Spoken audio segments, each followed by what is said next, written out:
आज अगर संदीप, अगर हम देखें आज विकीपीडिया के ऊपर जाके कहीं भी आप लोग देख सकते हो, प्रेस फियर, आपको कम से कम 1000-2000 पेज पढ़ने को मिल जाएंगे। और अगर रियल में देखें, फियर जैसे मैंने कहा कि केवल एक हमारे 10-20 इमोशंस जो हैं उनमें से एक है, और उसको ठीक करना अगर आप समझना चाहते हैं तो आपने जैसे रिया ने कहा पिछले हफ्ते, वो रिया की बात समझ जाएंगे तो आपको फियर फिर आगे नहीं होगा, और ये हमारे अपने अंदर है। चलिए बीच में एक सवाल लेते हैं। मेरा ये सवाल है, किसी ने अभी लास्ट वीक कहा था कि हम डरते हैं क्योंकि हमसे गलतियां हो सकती है, हमें डर रहता है कि हम गलती ना कर दे, पर गलतियां इंसानों से ही होती है, हम इंसान गलतियों का पुतला है, तो फिर हम डरे किस लिए? जब इंसान गलती का पुतला है, ये हमको घुट्टी में घोट घोट के पिलाया गया है। इस बात से कितने लोग हैं यहाँ सहमत हैं कि हम गलती के पुतले हैं? मेरा नहीं ख्याल कि हम गलती के पुतले हैं। कोई आदमी कहेगा इस बात को? हाँ, कोई नहीं, डर के उठाइए हाथ। 3 हाथ मुझे दिख रहे हैं, 4, 5 लोग ऐसा मानते हैं कि इंसान गलती का पुतला है। 90 लोग नहीं मानते कि गलती का पुतला है। मैं भी नहीं मानता। लेकिन गलती करने से डर लगना एक स्वाभाविक बात है, लेकिन गलत और सही क्या है, इसकी परिभाषा जो हम अपने संस्कारों से सीखे हैं, जो हमें बताया गया है, उसी में तो गलत मानेंगे ना। आज जो आपके लिए गलत है, हो सकता है मेरे लिए वो गलत ना हो। जो मेरे लिए गलत है करना, हो सकता है किसी दूसरे बिजनेसमैन के लिए ना हो। जो एक हिंदुस्तानी के लिए गलत है, वो अमेरिकन के लिए ना हो, या वेस्टर्न के लिए, उसके लिए ना हो। गलती की परिभाषा भी हमारी अपनी बनाई हुई है, उसको भी समझना पड़ेगा, और फिर हमको उससे डरें या नहीं डरें उसका निर्णय करना पड़ेगा। मेरे साथ ये होता है कि मैं सोचती हूँ यार ये करूँ या ना करूँ। मेरे पास 2 ऑप्शन होते हैं, मेरे पास प्रॉब्लम है, मेरे पास उसका सॉल्यूशन है, बट मेरा माइंड और मेरा हार्ट दोनों चीज़ों का सिंक नहीं होता। 2 ऑप्शन है। कुछ होता है कि मतलब मैं करूँगी, अगर दिल की सुनूंगी तो पता नहीं ये सही होगा, पर औरों की नज़र में गलत है, पर उसकी परवाह नहीं। पर कैलकुलेटेड होता है कि अगर दिमाग की सुनूंगी तो ज़्यादा अच्छा होगा। इस बीच में इतना कन्फ्यूजन होता है कि वो प्रॉब्लम का सॉल्यूशन तो है, पर आगे नहीं बढ़ पाती हूँ मैं, क्योंकि कई बार होता है कि आ तो रही है आवाज़, पर कहाँ से आ रही है समझ नहीं आ रहा। करना क्या है आगे? मेरे पास सॉल्यूशन है, पर बढ़ूँ तो सॉल्यूशन है, उस पर बढ़ जाइए, डरिए मत। देखिए क्या है कि अब जैसे हम बात करते हैं दिल की आवाज़ और दिमाग की आवाज़, सबसे पहले आपको पता कैसे लगेगा कि कौन सी आवाज़ आपके दिल की और कौन सा दिमाग की है? How do you know? कोई ऐसा कोई मशीन है जिससे हम वो कर सकते हैं? ये भी है। कि हार्ट से आई है, माइंड से आई? बिल्कुल, बड़ा अच्छा कहा।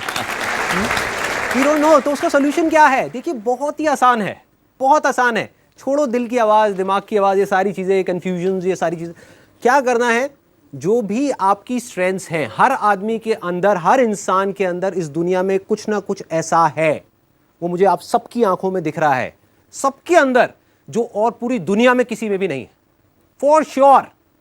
जो मैं तो क्या, मेरे जैसे 1000 लोग भी आ जाएं, यहां पर आकर के खड़े हो जाएं और वो करने की कोशिश करें जो आप कर सकते हो, तो वो सिर्फ आप ही कर पाओगे और कोई नहीं कर पाएगा। तो अपने उस अंदर के छुपे हुए टैलेंट को पहचानो। उसको पहचानने का पहला स्टेप क्या है? आपका डिजायर। किस तरह के डिजायर्स आपके अंदर उठ रहे हैं? दूसरा, आपकी स्ट्रेंथ्स। जब आपकी डिजायर, आपका जो भी डिजायर्स उठ रहे हैं, वो आपकी स्ट्रेंथ के साथ में मैच हो जाए, तो आंख बंद करके छोटे से छोटे लेवल पे उस काम को करना शुरू कर दो। सोचना बंद करना। बिल्कुल, प्रॉब्लम सॉल्व, अपने आप आगे बढ़ते चले जाएंगे। सर मुझे आपके पॉइंट का एक एक्सप्लेनेशन चाहिए। जैसे आपने बोला था मतलब पिछली वीक कि हमें प्रेजेंट में रहना चाहिए, अपना पास्ट या फ्यूचर के बारे में मत सोचो। तो सर अगर मैं प्रेजेंट में, आज मैं स्टूडेंट हूँ, तो मैं इसीलिए हार्ड वर्क करती हूँ क्योंकि मेरा फ्यूचर अच्छा हो सके। तो सर आपने कहा कि प्रेजेंट को देखो, तो ऐसा कैसे हो सकता है कि मैं फ्यूचर के बारे में सोचूं? Very good question, let's give a big hand for that. देखिए कितना आसान है। अब आप मुझे खुद बताइएगा, आप खुद जवाब दीजिएगा। आपके पास में 2 ऑप्शंस हैं, एक वो जो भगवद गीता में लिखा हुआ है, एक वो जो 99% लोग कर रहे हैं, मतलब कि उसका एग्जैक्ट अपोजिट है, कि आप यही बैठ करके सोचते रहो कि मेरे अच्छे मार्क्स आएंगे तो क्या होगा, मेरे मार्क्स अच्छे नहीं आए तो क्या होगा। यही होता है, 24 घंटे यही दिमाग में चलता रहता है कि यार पढ़ भी रही हूँ, उसके बाद भी अगर क्वेश्चंस अलग आ गए तो क्या होगा। चलो क्वेश्चंस भी सही आ गए, लेकिन उस टाइम पे जाकर के भूल गई तो क्या होगा, पता नहीं वो याद रहेगा भी या नहीं रहेगा। ऐसे ऐसे सवाल आते हैं। एग्जामिनर अच्छा नहीं मिला तो पता नहीं क्या होगा। कहीं काफ़ी कुछ तो एग्जामिनर के हाथ में भी है ना। जैसे एक मूवी में दिखाया था कि एग्जामिनर ने जा करके अपनी उसको कोई घर पे आया हुआ था उसको दे दिया था।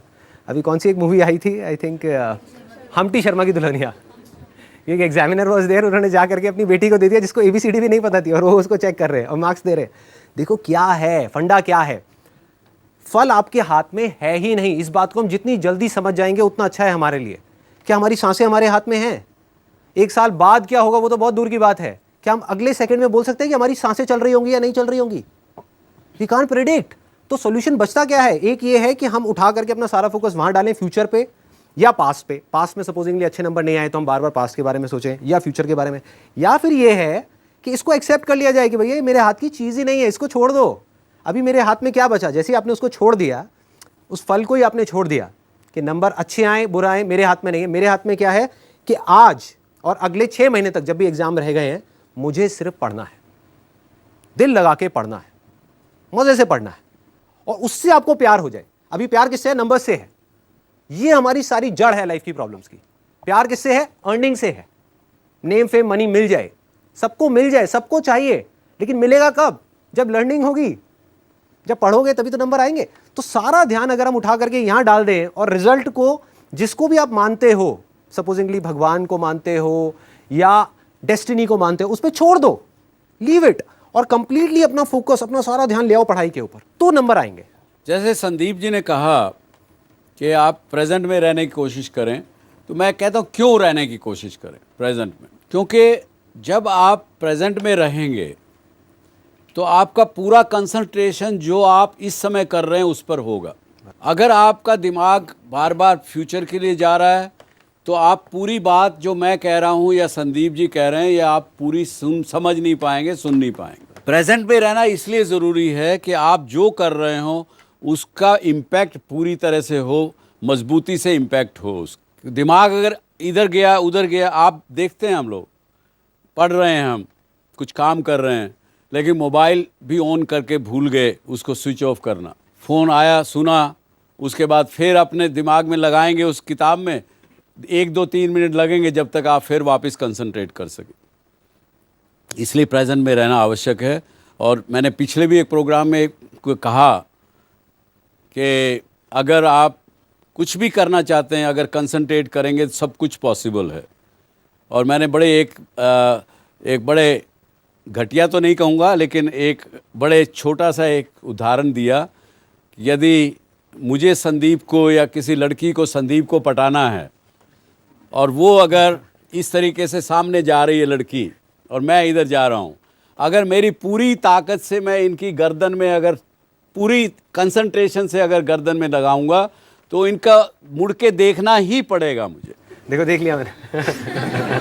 ये कभी तजुर्बा करके देखना, किसी लड़के पर दिल आया हो आपका, उसको देखना पूरे तरीके से, he will have to turn and see it. तो इसलिए मैंने कहा कि भूतकाल व्याकुल करे या भविष्य भरमाए, वर्तमान में जो जिए तो जीना आ जाए। पुराने भूतकाल में, पास्ट में जाएंगे तो रिग्रेट्स होंगे। तो आज का ये प्रोग्राम भी यहाँ इस बात से ख़त्म करेंगे कि कॉन्शियसनेस अगर हम रखेंगे ज़िंदगी में, अगर हम अपने आप को पहचानेंगे तो डर नाम की चीज़ नहीं रहेगी। और डर के साथ आपको जो चीज़ है वो आपकी सक्सेस में, कामयाबी में, चाहे वो आप नौकरी करते हो, चाहे बिज़नेस करना चाहते हो, एंटरप्रेन्योर बनना चाहते हो, हर चीज़ में बाधा डालेगा। और उससे निकलने का एक ही रास्ता जो मुझे समझ में आया वो आपके साथ शेयर करता हूँ कि अपने को पहचानिए। 3 तरह की कॉन्शियसनेस हमारे अंदर हमेशा हम एक्सपीरियंस करते हैं। एक वेकिंग स्टेट, जो अभी हम जाग रहे हैं ना, सब जाग रहे हैं, इस बात को सुन रहे, ये रियलिटी है। दूसरा है ड्रीम स्टेट, नींद आती है, सपने आ रहे हैं, आप उस ड्रीम वर्ल्ड में, वो उस टाइम में वो रियलिटी है। ड्रीम जिस वक्त आप सपने में जाते हैं, आज मान लीजिए आप एक स्टूडेंट हैं यहाँ, लेकिन सपने में अपने आप को एक क्वीन समझ रही हैं, ऐश्वर्या राय समझ रही हैं, उस वक्त की वो सच्चाई है। दूसरे जब वेकिंग अप करते हो वापस फिर अपने उसी जगह पे आ जाते हो जो आप रियल में हैं। दूसरी स्टेट ऑफ कॉन्शियसनेस। तीसरी state of consciousness is deep sleep, जब आपका कोई सपना नहीं है, कुछ नहीं है, आपको कुछ नहीं पता, तो ये तीनों चीज़ें हैं, और कॉन्शियसनेस को समझेंगे तो अपने को समझ में आने लगेगा कि अब मुझे डर लगने लगा है।